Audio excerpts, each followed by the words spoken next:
सबसे पहले तो ज्ञान सरोवर कोचिंग की तरफ से आप सभी को चिल्ड्रंस डे का हार्दिक शुभकामना और बधाई। Thank you sir. आज चिल्ड्रंस डे है तो हम चिल्ड्रंस डे में ही बात करेंगे, यानी कि सिर्फ और सिर्फ बात होगा चिल्ड्रंस के लिए, यानी बच्चों के लिए, बच्चों के द्वारा और बच्चों के अनुसार चुना गया जो टीचिंग मेथड हो और उनको पढ़ने में जिस चीज में रुचि हो, हमेशा हमारा कोचिंग इस चीज पे ध्यान देता है। आप लोग देखे होंगे कि हम जब भी पढ़ाते हैं तो कोशिश करते हैं कि आपकी ही भाषा हो और आपका कंसेप्ट क्लियर हो।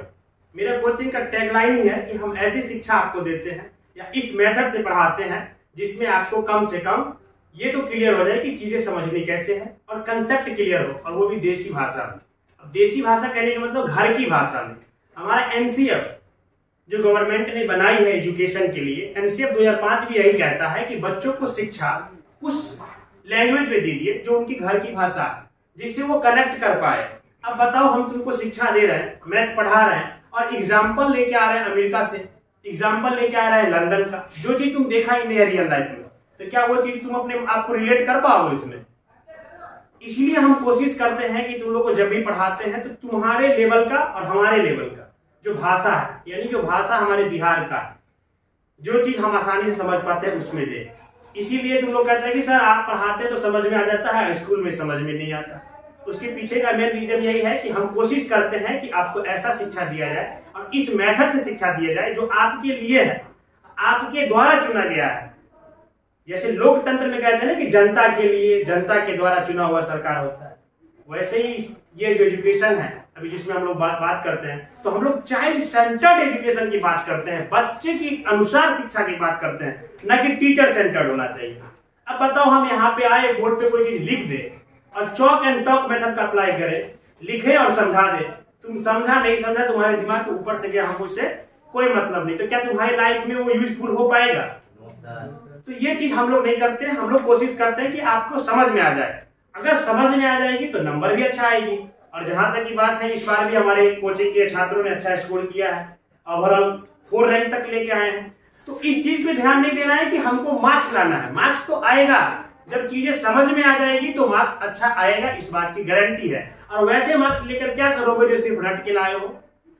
अगर मान लो हम तुमको रटा भी दें और चीजें क्लियर नहीं समझा पाए, तो क्या वो मार्क्स तुम्हारे जीवन में कभी यूजफुल हो पाएगी? 2 या 3 महीने बाद भूल जाओगे। लेकिन अगर तुम समझ लिए हो चीजों को, कंसेप्ट को क्लियर कर लिए हो, अगर मैथ क्लास 9th में भी पढ़ रहे, क्लास 10th में पढ़ रहा है, क्लास 8 में पढ़ रहा है, ये कंसेप्ट क्लियर रहेगा तो क्लास 8 में जो चीज पढ़े हो फिर से आपको 10th में देखने के लिए मिलेगा, फिर से वो 9th में देखने के लिए मिलेगा, तो वहां बोझिल नहीं लगेगा। तो सबसे ज्यादा जरूरी है कि हमको कंसेप्ट क्लियर होना चाहिए, जिस चीज पे हम हमेशा ध्यान दें। और चाइल्ड सेंटर्ड एजुकेशन में कहा भी तो यही गया है कि बच्चे के लिए पढ़ाइए, बच्चे को देख के पढ़ाइए, उनको क्या जरूरी है। टीचर को अपने में से दबाव आप पे नहीं देना, तो ये चीज आपको ध्यान रखना है। और आप लोग अच्छा कर रहे हैं, हम इस चीज पे कभी भी जोर नहीं देते कि आप एकदम टॉप रैंक लाइए, आप 1 रैंक क्यों नहीं लाए। हम इस चीज पे जरूर ध्यान देते हैं कि आपको ये एक्सरसाइज करवाया गया तो इसका हर क्वेश्चन आपको क्यों नहीं आ रहा, नहीं आ रहा है तो कहीं कमी है, तो उसको हम लोग क्या करेंगे, डायग्नोस करेंगे तभी तो पता चलेगा कि आपने क्या चीज नहीं सीखा, उसको सिखाएंगे। लेकिन इस चीज पे ध्यान दें कि नंबर क्यों नहीं लाना, प्रेशर में ला दे, प्रेशर कुकर तो तुम लोग हो नहीं। तो इस चीज पे हम लोग हमेशा फोकस करते हैं कि बच्चे के नंबर आएंगी तब अच्छे आएगा जब आप कंसेप्ट क्लियर कर पाए। और क्लास 8 में हो, 9 में हो, तो तुम लोग इस तरीके से पढ़ो कि अभी क्लास 8 के बच्चे को पढ़ा सके, जो भी टॉपिक पढ़ रहे हो उस दिन तुम अपने आप मास्टरी कर जाओगे, चाहे मैथ हो या साइंस हो। हमेशा इस चीज का ध्यान रखना है पढ़ते वक्त कि हम जो चीज पढ़ रहे हैं उसमें इतना अच्छा जरूर करें जिससे हम अपने साथियों को पढ़ा दो, कोई सब्जेक्ट इजीली पढ़ा सकते हो, इसमें कुछ नहीं है, तो और भी बेहतर कर पाओगे। और कहा गया है जिसको कम मार्क्स आया उसके लिए भी बता देते हैं, तो कहा गया है क्या हुआ जो मैदान हार गए, क्या हुआ जो मैदान हार गए अभी सब कुछ नहीं हारे, क्या हुआ जो मैदान हार गए अभी सब कुछ नहीं हारे हैं, वो अदम्य साहस और इच्छा शक्ति जो सजदा करने और सिर झुकने के लिए तैयार है। तो सिर थोड़ी झुकाना है हार गए तो, जिसका कम आया नंबर उसको सिर नहीं झुकाना है और टेंशन नहीं लेना, अदम्य साहस रखना है खुद में, फिर से करेंगे और अच्छा करेंगे। बस हमने पढ़ा उस चीज को रिवाइज नहीं किया इसलिए कम आ गए, किसी छात्र का आया कम उसकी टेंशन नहीं लेना है। बस ये माइंड में ध्यान रखो क्या हुआ कि रन हार गए, अभी भी अदम्य शक्ति और इच्छा शक्ति मेरे अंदर में है। तो तुम लोग इस चीज को ध्यान में रखोगे तो हम आशा करते हैं आने वाले समय में अच्छे मार्क्स स्कोर करोगे। और सिर्फ मार्क्स स्कोर करने के नहीं पढ़ना इसलिए कि हमको चीजें समझ में आए, हम चीजों को कर पाए, सॉल्व करना है क्वेश्चन, मैथ का हो या साइंस का हो, एसएसटी का हो। और यही एनसीईआरटी का बुक क्लास 8, 9, 10 का बुक भविष्य में हम लोग पढ़ते हैं जब आईएएस पीसीएस की तैयारी करते हैं। तो अगर आज क्लियर रहेगा डाउट तो तुम्हारा वहां भी फायदा होगा। और आज सिर्फ मार्क्स ले आओगे और पढ़ लिख के इसको समझे नहीं रहोगे तो भविष्य में सोचोगे कि हम आईएएस बने, पीसीएस करें, एग्जाम पास करें। जैसे बिहार को देखें तो बीपीएससी का क्वेश्चन है, बीपीएससी के लिए भी एनसीईआरटी बेस मानी जाती है। आईएएस का एग्जाम देना यूपीएससी का, उसके लिए भी एनसीईआरटी ही बेस मानी जाती है। तो ये बेस बुक है, तो बेस बुक को हम लोग को समझ के चलना है। ऐसा नहीं सोचना कि सर अभी तो बच्चे क्लास में हम लोग 8, 9 में पढ़ लेंगे, बाद में अभी का काम अभी खत्म करते चलना है, आगे और अच्छा हम लोग कर पाएंगे।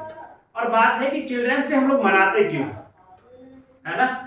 चिल्ड्रंस डे 14 नवंबर को ही क्यों मनाया जाता है, ये भी आपके मन में पड़। देखो चिल्ड्रंस डे तो सब जानते हैं कि चाचा नेहरू के जन्म दिवस पे हम लोग मनाते हैं। चाचा नेहरू जो हमारे देश के प्रथम प्राइम मिनिस्टर हुए, उनका बच्चों के साथ लगाव अच्छा था। जब भी वो फ्री होते थे तो स्कूल जाते थे, बच्चों से मिलते थे, बच्चों के साथ रहना पसंद करते थे। तो वो चाहते थे कि बच्चे को स्कूली शिक्षा के साथ साथ उनके जीवन के लिए कुछ स्किल उनमें डेवलप हो। इसलिए उन्होंने काफी एजुकेशन पे काम किया शुरुआती दौर में। तो जब उनका देहांत हो गया, मृत्यु हो गया, तो उनको उनके याद में बच्चों के लिए 14 नवंबर को हम लोग चिल्ड्रंस डे कहे या बाल दिवस मनाना शुरू किया। तो तब से हम लोग 14 नवंबर को चिल्ड्रंस डे मनाते आ रहे हैं। तो ये तो चिल्ड्रंस डे के बारे में था।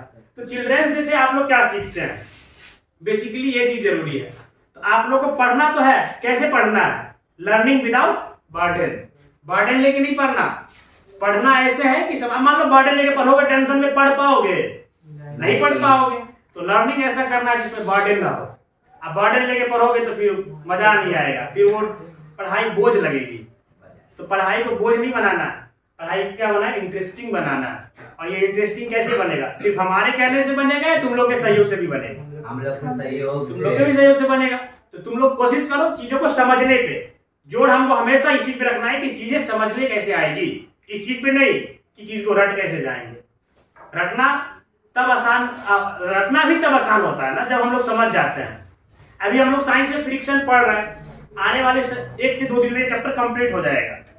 नोट भी तुम लोग को मिल गया है। अब देखना हम तुमको दिखाएंगे कि रटे कैसे जाता है, क्योंकि रटना ही नहीं पड़ेगा। नोट पे जो चीज लिखा हुआ है चैप्टर खत्म होने के बाद हर लाइन तुमको याद होगा, खुद याद होगा। क्यों? क्योंकि हम उस चीज को समझ चुके हैं। जरूरी थोड़ी है कि हर चीज, अब मान लो साइंस में डिफिनेशन है वो हमको किताब के लैंग्वेज में ही लिखना है। डिफिनेशन में छेड़छाड़ मत कर देना, खास करके साइंस में। अगर डिफिनेशन छेड़ दोगे साइंस में तो उसका अर्थ का अनर्थ भी हो जाएगा, तो वो गलत है। लेकिन और भी सब्जेक्ट है ना, एसएसटी है, उसमें तो हम अपने अकॉर्डिंग लिख सकते हैं ना, अपने लैंग्वेज में। यहाँ तक क्वेश्चन भी लिखा आता है, अपने शब्दों में उत्तर दीजिए।